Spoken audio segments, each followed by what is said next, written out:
Paul writes in Philippians chapter 3, verses 12 through 16. I don't mean to say that I have already achieved these things, that I have already reached perfection, but I press on to possess that perfection for which Christ Jesus first possessed me. No, dear brothers and sisters, I have not achieved it, but I focus on this one thing, forgetting the past and looking forward to what lies ahead. I press on to reach the end of the race and receive the heavenly prize for which God, through Jesus Christ, is calling us. Let all who are spiritually mature agree on these things. And if you disagree on some point, I believe God will make it plain to you. But we must hold on to the progress that we have already made.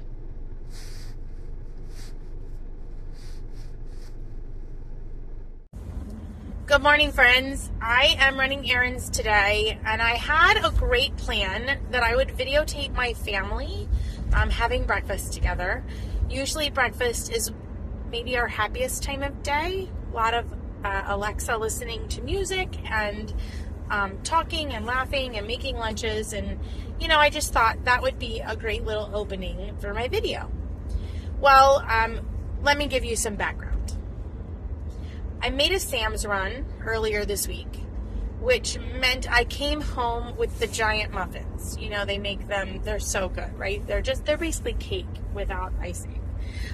So the kids, most of my children love the chocolate ones. My daughter Eliza loves the blueberry ones, and she begged me to bring home the blueberry muffins, to which I made a whole deal with the whole family, because no one else will eat them, that we would not open other items until the muffins and whatever else was open in the house was gone. So as of yesterday, the chocolate muffins are gone. All that's left is blueberry. So when I woke the kids up this morning, after setting up the video and getting ready to have breakfast together, this happy little merry Advent breakfast, I said, hey, who's willing to have a blueberry muffin with their sister to help her out? Because the 7-year-old is going to be eating all 6 giant cake muffins herself over this week, right? You would have thought that I had suggested who wants to have their leg cut off. Because, friends, all hell broke loose at my kitchen table today. There was yelling and gnashing of teeth, and there were tears shed, and I just asked. I didn't make anyone eat a blueberry muffin that didn't want one. They all ended up eating Lucky Charms.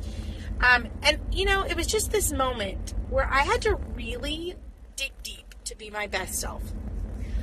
I have learned, especially with my oldest, who's entering the teenage life, that engaging in the argument doesn't actually do anything. It actually makes it worse. So I have learned to just say, I'm not going to talk about this anymore. If you need to take a break, you can go to your room and come back. Otherwise, we're done, right? And we actually looked on Amazon today for a reset button, because that's what we needed. Paul, in his letter to the Philippians, is talking about our spiritual maturity.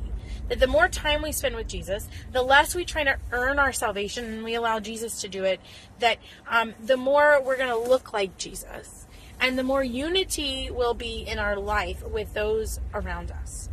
And I love this little piece. He says that that we need to press on towards the goal of spiritual maturity. And what it will look like is that we will be able to live together in harmony. And if there is something that we disagree about, that we are to let God do the work to work it out.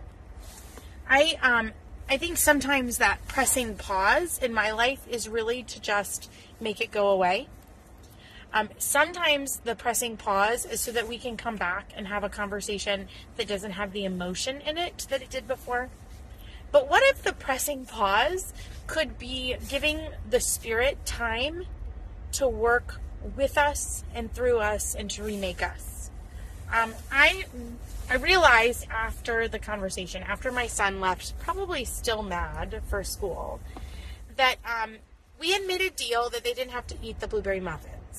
Right? So me even suggesting that they could was a little bit it was, suspect. And while I didn't ask him to actually eat them or make him, I probably could have just let it go, knowing it would press his buttons. And I wasn't all wrong. He wasn't all right.